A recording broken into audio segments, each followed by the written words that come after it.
अच्छा महाराज जी, जो आपका आश्रम बना हुआ है कितने एकड़ में बना हुआ है और कितना दिन से आप लोग इस आश्रम को बनाने के लिए यहाँ प्रयासरत थे, कितना दिन में यह कंप्लीट हुआ है? हम नवंबर में यहाँ से हम लोग आ चुके थे यहाँ, और नवंबर से अब तक में कंप्लीट चल रहा है। लगभग 9 एकड़ में फैला हुआ है आश्रम, और लगभग 1.5 से 2 महीना तक पूरा लगा समय। लगभग 1000 निरंतर यहाँ पर श्रमिक लोग लगे रहे, सेवादार हमारे लगे रहे, और हम लोग सभी लोग उनके साथ लगे रहे। तो अब जाके ये आश्रम बनकर तैयार हो। कितना मतलब सरकार की तरफ से सारी चीजें निःशुल्क हैं या इसका कुछ शुल्क दिया गया है? देखिए, सरकार ने बहुत सहयोग किया है, प्रशासन ने हमें सबसे ज्यादा दोनों की सहयोग मिला। प्रशासन ने अपना पूरा भूमिका निभा रहे हैं, और सरकार ने जो समाज के सनातन के लिए कर रही है वो बहुत विशेष है। विशेष है। हाँ, बहुत विशेष है, क्योंकि सनातन काफी समय से समाज के लोगों ने कुचल कर रखा था, लेकिन अब समाज के सामने सनातन अपना सिर उठाया है, तो समाज को दिख रहा है। तो उसमें लोग जो सनातन को नहीं मानते या सनातन की उपेक्षा करते हैं, वो लोग सनातन को बदनाम करने के लिए सरकार को भी बदनाम कर सकते हैं, और वो प्रशासन को भी बदनाम कर सकते हैं। लेकिन ये दोनों ने बहुत सहयोग समाज को कर रहे हैं, और हर एक संस्था, मठ अथवा अखाड़े सभी के लिए, और यहाँ तक कि जो श्रद्धालुगण स्नान करने के लिए आ रहे हैं, किसी को कोई कमी नहीं महसूस हो रही। इसलिए ऐसा कहना तो गलत होगा कि सरकार ने अथवा प्रशासन ने कोई सहयोग नहीं कर रहे, सब अच्छा महाराज जी, एक सवाल इससे पहले ले लेते हैं। पंडित धीरेन्द्र शास्त्री को जानते हैं? अच्छे से जानते हैं, और सनातन उनका सपना है कि आगे चल के हमारा देश हिंदू राष्ट्र बनेगा, क्या लगता है आपको, ये संभव है कि नहीं है? देखिए, हम सब वैसे तो मूल रूप से हिंदू ही हैं। यदि हम आपको समझ में आ जाए ये चीजें, तो मूल रूप से हिंदू ही हैं। महापुरुषों ने शास्त्रों में कहा, हिंसते दुष्टे अनैवचा हिंदू।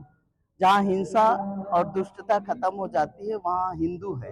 लेकिन तो जहाँ हिंदू राष्ट्र बनेगा कि नहीं? हिंदू राष्ट्र है, बनाने की क्या है, हिंदू राष्ट्र पहले से है। पंडित धीरेन्द्र शास्त्री जी कह रहे हैं कि हिंदू राष्ट्र बनना चाहिए, हिंदू राष्ट्र की घोषणा होनी चाहिए। वो घोषणा नहीं हुई वो अलग बात है, लेकिन हिंदू राष्ट्र तो है, वो है, हिंदू राष्ट्र तो है। बस उसमें जो थोड़ा बहुत कमियां रही हैं उसको काट छाट के सभी लोग, सभी संत समाज लगे हैं, वो भी पूरी तरह से श्रद्धा से युक्त होके सनातन के लिए काम कर रहे हैं। नमन है ऐसे समाज सेवियों को और समाज के संतों को जो समाज में काम कर रहे हैं, बढ़िया काम कर रहे हैं, और करे, अच्छी बात। मतलब आप उनकी विचारधारा से सहमत हैं? सभी लोग विचारधारा से सहमत हैं। ऐसा कोई है नहीं कि जो आप कहें कि सनातन के लिए कोई काम करता है तो उसकी आलोचना कोई करता है। सभी सहमत है और अच्छा कर रहे हैं। चलिए महाराज जी, बहुत बहुत धन्यवाद। और भी लोग आइए, इनसे जान लेते हैं। आपका नाम? मेरा नाम दिनेश भारती है। दिनेश भारती जी, क्या करते हैं आप यहाँ? हम सेवा में हैं। सेवा में है, इसी आश्रम से जुड़े हैं? जी हाँ, दिव्य ज्योति चैरिटी तो संस्थान। क्या आप आशुतोष जी महाराज जो कहते हैं कि ईश्वर को देखा जा सकता है, उससे सहमत हैं? जी हाँ, बिल्कुल। ईश्वर का दर्शन हुआ है आपको? जी हाँ, हुआ है। हुआ है। चलिए, बहुत बहुत धन्यवाद। और भी लोग हैं, इनसे भी बात करते हैं। सर, आपका नाम? ओम प्रकाश। ओम प्रकाश जी, कहाँ के रहने वाले हैं? दिल्ली से। दिल्ली से हैं। प्रयागराज की पावन धरती पे महाकुंभ का विशाल मेला लगा हुआ है, यहाँ आके कैसा लग रहा है आपको? बहुत अच्छा लग रहा है। बहुत अच्छा लग रहा है। शाही स्नान में भाग लिए थे? नहीं, वहाँ नहीं पहुंचे अभी वहाँ नहीं पहुंचे हैं। माँ गंगा की गोद में स्नान किए कि नहीं किए? हमारा तो यही स्नान है। एक बात मैं कहूँगा मीडिया के माध्यम से कि देखिए, जो आप पूछ रहे हैं वो हमारे हिंदू धर्म के अंदर सनातन है, पुरातन है, जो आज भी चल रहा है, लेकिन जिज्ञासुओं की कमी आई है। जैसा कि हम एक आरती गाते हैं ना, तुम हो एक अगोचर सबके प्राणपति, किस विध मिलूं दयालु तुमसे मैं कुमति। मेरी मति नहीं है मिलने की, वो मिलाने वाला मिल जाए तो परमात्मा दूर नहीं है, परमात्मा देखा जाता है, लेकिन दिखाना वाला चाहिए। जैसा कि हमारी आरती हमें समझा रही है, रोज मंदिरों में होती है, लेकिन वहाँ देखने वाले नहीं है, ना दिखाने वाला कोई बैठा है। कुछ लोग तो आपके सनातन धर्म पे भी, हमारे सनातन धर्म पे भी सवाल उठाते हैं, कहते हैं कि ऐसा कुछ नहीं है, जो अपनी स्वयं की रक्षा नहीं कर सकते वो दूसरे की रक्षा क्या करेंगे, उस पर क्या कहना चाहेंगे? उसमें क्या है, जो हम बनावटी चीजें बना लेते हैं ना, वो चीजें हैं वो, लेकिन जो गुरुदेव होते हैं, जब पूर्ण गुरु मिल जाता है, वो अपनी भी रक्षा करते हैं, दूसरे की रक्षा कर सकते हैं गुरु के माध्यम से। चलिए, बहुत बहुत धन्यवाद। और भी है, आइए इनसे भी बात करते हैं। आपका नाम? सुदेश कुमार, फ्रॉम बुलंदशहर। ब्रह्म बुलंदशहर। तो यहाँ प्रयागराज की धरती पे पहली बार आए हैं आप? जी नहीं, पहले सामान्य रूप में आ चुके हैं, कई बार संगम स्नान किया है। सामान्य रूप में आ चुके कुंभ हैं। के अवसर पर ये पहला सौभाग्य। पहला साल। तो कैसा लग रहा है? महाकुंभ का विशाल मेला लगा हुआ है प्रयागराज की पावन धरती में, जिसको तीर्थराज कहा जाता है, कैसा लग रहा है जी, आपको? कुंभ और महाकुंभ को ये तो मैं केवल प्रोपेगेंडा कहूंगा, असल बात 12 साल जैसे कुंभ आता है हर साल, उसी प्रकार यह 13वां भी आएगा, वो 156 साल बाद आएगा।